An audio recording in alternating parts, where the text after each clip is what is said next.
Radio city podcast.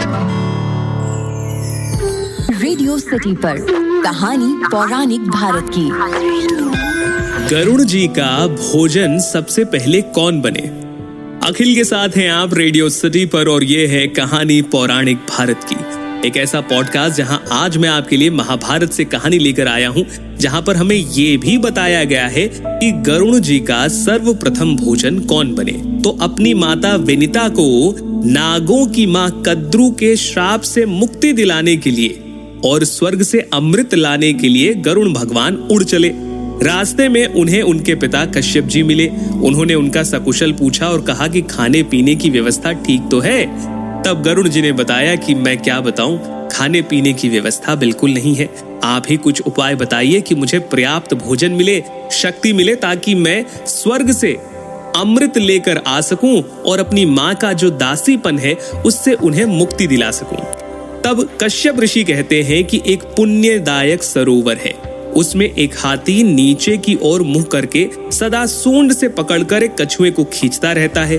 वो कछुआ पूर्व जन्म में उसका बड़ा भाई था। दोनों में पूर्व जन्म का वैर चला आ रहा है। उनमें यह वैर क्यों और कैसे हुआ तथा उन दोनों की शरीर की लंबाई, चौड़ाई और ऊंचाई कितनी है, मैं तुम्हें बताता हूं, तुम ध्यान से सुनो। पूर्व काल में विभावसु नाम से एक प्रसिद्ध महर्षि थे। वे स्वभाव में बड़े क्रोधी थे। उनका छोटा भाई था सुप्रतीक, वे भी बड़े तपस्वी थे। महामुनि सुप्रतीक अपने धन को बड़े भाई के साथ एक जगह नहीं रखना चाहते थे। सुप्रतीक प्रतिदिन बंटवारे के लिए आग्रह करते थे। तब एक दिन बड़े भाई को बड़ा गुस्सा आया और उन्होंने कहा, भाई, बहुत से मनुष्य मोहवश सदा धन का बंटवारा कर लेने की इच्छा रखते हैं। उसके बाद बंटवारा हो जाने पर धन के मोह में फंसकर एक दूसरे के विरोधी हो जाते हैं और क्रोध करने लगते हैं।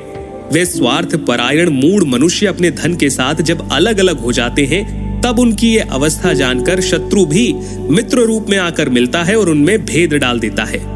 दूसरे लोग उनमें फूट हो गई है ये जानकर उनका वैर बढ़ाने लगते हैं। इसीलिए जो लोग अलग अलग होकर आपस में फूट पैदा कर लेते हैं, उनका शीघ्र ही विनाश हो जाता है। अतः साधु पुरुष भाइयों के अलगाव की प्रशंसा नहीं करते।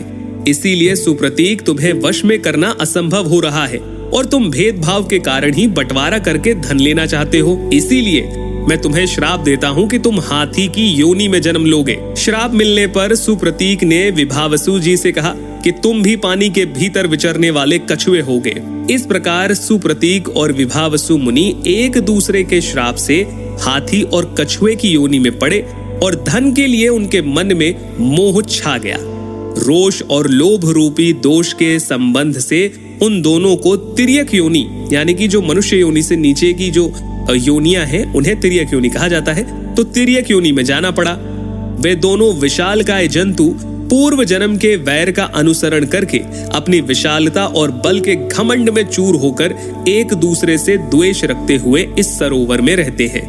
इन दोनों में एक जो सुंदर महान गजराज है, जब वो सरोवर के तट पर आता है तब उसके चिंघाड़ने की आवाज सुनकर कछुआ पानी से ऊपर उठता है और सारे सरोवर को मथ डालता है। इसे देखता हुआ वो पराक्रमी हाथी अपने उत्पात से सरोवर की असंख्य मछलियों और पूरे सरोवर में हलचल मचा देता है। इस हाथी का शरीर 6 योजन ऊंचा और 12 योजन लंबा है।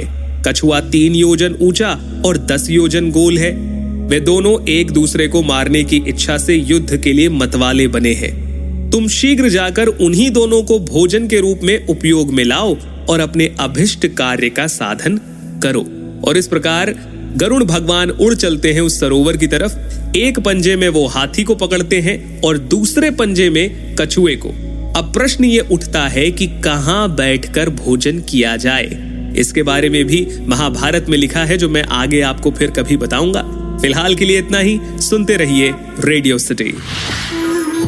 रेडियो सिटी पर कहानी पौराणिक भारत की।